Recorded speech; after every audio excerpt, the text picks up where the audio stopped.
Praise the lord. ಯೇಸುವಿನ ಅತಿ ಪರಿಶುದ್ಧವಾದ ನಾಮಕ್ಕೆ ಸ್ತೋತ್ರವಾಗಲಿ. ಈ ಮುಂಜಾನೆ ಸಮಯದಲ್ಲಿ ತಂದೆ ಮಗ ಪವಿತ್ರಾತ್ಮರ ನಾಮದಲ್ಲಿ ನಿಮ್ಮನ್ನು ನಾನು ವಂದಿಸುವವನಾಗಿದ್ದೇನೆ. ಬನ್ನಿರಿ, ಈ ದಿವಸದ ದೇವರ ವಾಕ್ಯವನ್ನು ಧ್ಯಾನಿಸೋಣ. ಜ್ಞಾನೋಕ್ತಿಗಳ ಪುಸ್ತಕ 19ನೇ ಅಧ್ಯಾಯ 21ನೇ ವಚನ. ಮನುಷ್ಯನ ಮನಸ್ಸಿನಲ್ಲಿ ಅನೇಕ ಸಂಕಲ್ಪಗಳಿರುತ್ತವೆ, ಆದರೆ ಯೆಹೋವನ ಸಂಕಲ್ಪವೇ ಈಡೇರುವುದು.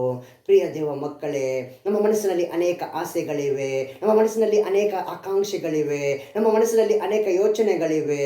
ನಾವು ಹಾಗೆ ಆದರೆ ಎಷ್ಟು ಚೆನ್ನಾಗಿರ್ತಿತ್ತು, ನಾನು ಹೀಗೆ ಆದರೆ ಎಷ್ಟು ಚೆನ್ನಾಗಿರ್ತಿತ್ತು, ಇತರರನ್ನು ನೋಡುವಾಗ, ಇತರರ ಒಂದು ಪರಿಸ್ಥಿತಿ ನೋಡುವಾಗ, ಇತರರ ಒಂದು ಅಭಿವೃದ್ಧಿ ನೋಡುವಾಗ ನಮಗೆ ಅವರ ವಿಷಯದಲ್ಲಿ ತುಂಬ ಯೋಚನೆಗಳು ಬರುವುದುಂಟು.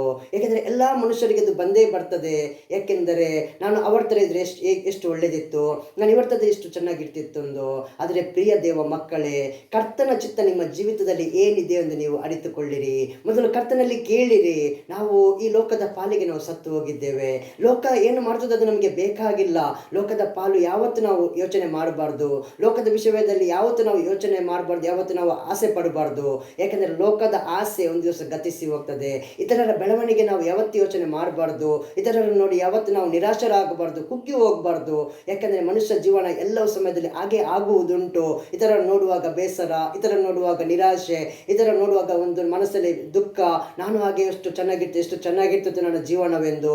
ಆದರೆ ಮೊದಲು ಪ್ರಿಯರೇ, ಕರ್ತನ ಚಿತ್ತ ನಮ್ಮ ಜೀವಿತದಲ್ಲಿ ಏನಿದೆ ಎಂದು ನಾವು ಅರಿತುಕೊಳ್ಳೋಣ. ಕರ್ತನ ವಾಕ್ಯ ಹೇಳ್ತದೆ, ನೀನು ಹುಟ್ಟುವಾಗನೇ ನಿನ್ನನ್ನು ನಾನು ನನ್ನ ಅಂಗೈಯಲ್ಲಿ ಚಿತ್ತಿಸಿದ್ದೇನೆ ಎಂದು.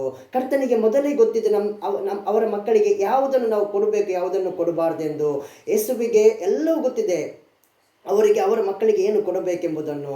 ಪ್ರಿಯ ದೇವ ಮಕ್ಕಳೇ, ಮೊದಲಿಗೆ ನೀವು ಕರ್ತನ ಚಿತ್ತ ನಿಮ್ಮ ಜೀವಿತದಲ್ಲಿ ಏನು ಇದೆ ಎಂಬುದನ್ನು ನೀವು ಅರಿತುಕೊಳ್ಳಿರಿ. ಏಕೆಂದರೆ ನಾನು ಒಂದು ಸಾಮಾನ್ಯ ಕುಟುಂಬದಲ್ಲಿ ಜನಿಸಿದ ಒಂದು ಮಗುವಾಗಿದ್ದೇನೆ. ನನ್ನ ಮನಸ್ಸಿನಲ್ಲಿ ತುಂಬ ಒಂದು ಆಸೆ ಇತ್ತು, ನಾನೊಂದು ಇಂಜಿನಿಯರ್ ಆಗಬೇಕು, ನಾನು ಡಾಕ್ಟರ್ ಆಗಬೇಕು, ನಾನು ಹಾಗೆ ಆಗಬೇಕು, ಹೀಗೆ ಆಗಬೇಕು. ಆದರೆ ಕರ್ತನ ಚಿತ್ತ ನನ್ನ ಜೀವಿತದಲ್ಲಿ ಬೇರೆ ಉಂಟು. ನಾನು ಅದನ್ನು ಅರಿತುಕೊಳ್ಳಿಲ್ಲ. ಸಮಯ ತಾಗಿತು. ಆದರೆ ಈ ಸಮಯ ಒಂದು ಸರಿಯಾದ ಸಮಯವಾಗಿದೆ. ಕರ್ತನು ಕನಸಿನ ಮುಖಾಂತರ ನಮ್ಮ ಜೊತೆ ಮಾತಾಡ್ತಾನೆ, ದರ್ಶನ ಮುಖಾಂತರ ನಮ್ಮ ಜೊತೆ ಮಾತಾಡ್ತಾನೆ. ಯಾಕಂದ್ರೆ ಈಗ ನಾನು ಕರ್ತನ ಚಿತ್ತವನ್ನು ಅರಿತುಕೊಂಡಿದ್ದೇನೆ. ನಾನು ಆಸೆ ಪಟ್ಟರೆ ಯಾವುದು ಆಗಲ್ಲ, ನಾನು ಆಸೆ ಪಟ್ಟರೆ ಏನೂ ಆಗಲ್ಲ. ಯಾಕಂದ್ರೆ ನಾನು ಆಸೆ ಪಟ್ಟೇ ಇರಬೇಕು, ನಾನು ಹಾಗೆ ಆಗ್ಬೇಕು, ಹೀಗೆ ಆಗ್ಬೇಕು. ಆದರೆ ಕರ್ತನ ನನ್ನ ಜೀವಿತದಲ್ಲಿ ಏನಿದೆಯೋ ಒಂದು ಚಿತ್ತ, ಅದೇ ಚಿತ್ತ ಈ ದಿವಸದಲ್ಲಿ ನೆರವೇರ್ತಾ ಇದೆ ಪ್ರಿಯರೇ. ಯಾಕಂದ್ರೆ ಕರ್ತನ ವಾಕ್ಯವನ್ನು ನಾನು ಇಡೀ ಲೋಕಕ್ಕೆ ಸಾರಬೇಕು.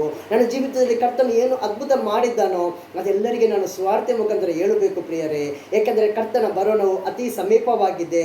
ಈ ದಿವಸಗಳಲ್ಲಿ ಈ ದೇಶದ ಎಲ್ಲ ನಡೆಯುವ ಕೆಲವೊಂದು ವಾರ್ಗಳು, ಮನುಷ್ಯರ ಮೇಲೆ ಕಿತ್ತಾಟ ಎಲ್ಲ ನೋಡುವಾಗ ನಮಗೆ ಕರ್ತನ ಒಂದು ಬರೋಣದ ನೆನಪಾಗ್ತಿದೆ. ಯಾಕಂದರೆ ಕರ್ತನ ಬರೋಣ ಅತಿ ಸಮೀಪವಾಗಿದೆ ಎಂದು.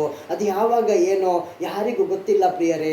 ಅದಕ್ಕೋಸ್ಕರ ಪ್ರಿಯ ದೇವ ಮಕ್ಕಳೇ, ನಿಮ್ಮನ್ನು ನೀವು ಆದಷ್ಟು ಬೇಗ ನೀವು ರೆಡಿ ಮಾಡಿಕೊಳ್ಳಿರಿ. ಕರ್ತನ ಬರೋಣಕ್ಕಾಗಿ ನಿಮ್ಮನ್ನು ನೀವು ಸಮರ್ಪಣೆ ಮಾಡಿರಿ. ಎಲ್ಲ ನಿಮ್ಮ ಪಾಪಗಳನ್ನು, ಎಲ್ಲ ನಿಮ್ಮ ದುಃಖಗಳನ್ನು, ನಿಮ್ಮ ಎಲ್ಲ ಕಷ್ಟಗಳನ್ನು ಕರ್ತನ ಬದುಕಿಗೆ ಸಮರ್ಪಣೆ ಮಾಡಿ ನಿಮ್ಮನ್ನೇ ನೀವು ರೆಡಿ ಮಾಡಿಕೊಳ್ಳಿರಿ. ಕರ್ತನ ಬರೋಣಕ್ಕಾಗಿ ಸಿದ್ಧ ಮಾಡಿಕೊಳ್ಳಿರಿ. ಯಾಕಂದರೆ ಕರ್ತನ ಬರೋಣದು ಯಾವಾಗ ಆಗ್ತದೆ, ಯಾವಾಗ ಏನಂತ ಯಾರಿಗೂ ಗೊತ್ತಿಲ್ಲ ಪ್ರಿಯರೇ. ಅದು ಅತಿ ಸಮೀಪದಲ್ಲಿದೆ. ಅದು ಯಾರಿಗೂ ಹೇಳೋಕ್ಕಾಗಲ್ಲ. ಕಳ್ಳನು ಹೇಗೆ ಬರ್ತಾನೋ ಹಾಗೆ ನನ್ನ ಬರೋಣ ಆಗ್ತದೆ ಅಂತ ದೇವರ ವಾಕ್ಯ ಹೇಳ್ತದೆ. ಯಾಕಂದ್ರೆ ಕಳ್ಳ ಯಾವಾಗ ಬರ್ತಾನೆ ಅಂತನೋ ನಮಗೆ ಗೊತ್ತಾಗಲ್ಲ, ಅವನು ಯಾವಾಗ ಕಳ್ಳತನ ಮಾಡ್ತಾನೆ ಎಂದು. ಹಾಗೇನೆ ಕರ್ತನ ಬರೋಣ ಬರ್ತದೆ ಪ್ರಿಯರೇ. ಅದು ಯಾವಾಗ ರಾತ್ರಿ ವೇಳೆ ಬರಬಹುದು, ಮುಂಜಾನೆ ಸಮಯದಲ್ಲಿ ಬರಬಹುದು, ಯಾವಾಗ ಆಗ್ತದೆ ನಮಗೆ ಗೊತ್ತಿಲ್ಲ. ಅದಕ್ಕಾಗಿ ನಿಮ್ಮನ್ನೇ ನೀವು ಮೊದಲು ಸಿದ್ಧ ಮಾಡಿಕೊಳ್ಳಿರಿ. ಬೇರೆಯವರನ್ನು ನೋಡಿ, ಯಾವುದನ್ನು ನೋಡಿ ಆಸೆ ಪಡಬೇಡಿರಿ. ಇತರರ ಬೆಳವಣಿಗೆ ನಮಗೆ ಬೇಡ. ಯಾಕಂದ್ರೆ ನಾವು ಕರ್ತನ ಮಕ್ಕಳಾಗಿದ್ದೇವೆ. ದೇವರ ವಾಕ್ಯ ಹೇಳ್ತದೆ, ನಿನ್ನ ಚಿಂತಾಭಾರವನ್ನು ನನ್ನ ಮೇಲೆ ಹಾಕು, ನಾನು ನಿನಗೋಸ್ಕರ ಚಿಂತಿಸ್ತೇನೆ ಎಂದು. ಕರ್ತನು ನಮಗೋಸ್ಕರ ಹಗಲಿರುಳು ಚಿಂತಿಸುವ ದೇವರಾಗಿದ್ದಾರೆ ಪ್ರಿಯರೇ. ಈ ಸಮಯದಲ್ಲಿ ನಿಮಗೋಸ್ಕರ ನಾನು ಪ್ರಾರ್ಥಿಸ್ತೇನೆ. ಕರ್ತನೆ ಏಸಪ್ಪ, ಈ ಸಮಯದಲ್ಲಿ ದೇವರೇ, ಈ ಮುಂಜಾನೆ ವೇಳೆಯಲ್ಲಿ ದೇವರೇ, ನಿಮ್ಮ ವಾಕ್ಯ ಸಂದೇಶವನ್ನು ಕೊಡಲು ನನಗೆ ನೀನು ಕೃಪೆ ಕೊಟ್ಟಿದ್ದಕ್ಕಾಗಿ ಸ್ತೋತ್ರ ಕರ್ತನೆ. ಅಪ್ಪ, ನೀವು ಒಳ್ಳೆಯವರು, ಸರ್ವಶಕ್ತನಾದ ದೇವರು, ನಿಮಗೆ ಅಸಾಧ್ಯವಾದದ್ದು ಲೋಕದಲ್ಲಿ ಒಂದು ಇಲ್ಲ ಸ್ವಾಮಿ. ಅಪ್ಪ ಯೇಸುವೆ, ನಿಮ್ಮ ವಾಕ್ಯವನ್ನು ದೇವರೇ ಯೇಸುವೆ ಯೂಟ್ಯೂಬಿನ ಮುಖಾಂತರ ಅಪ್ಪ ಯೇಸುವೆ ಸಾರಲು ನನಗೆ ಕೃಪೆ ಕೊಟ್ಟಿದ್ದಕ್ಕಾಗಿ ಸ್ತೋತ್ರ.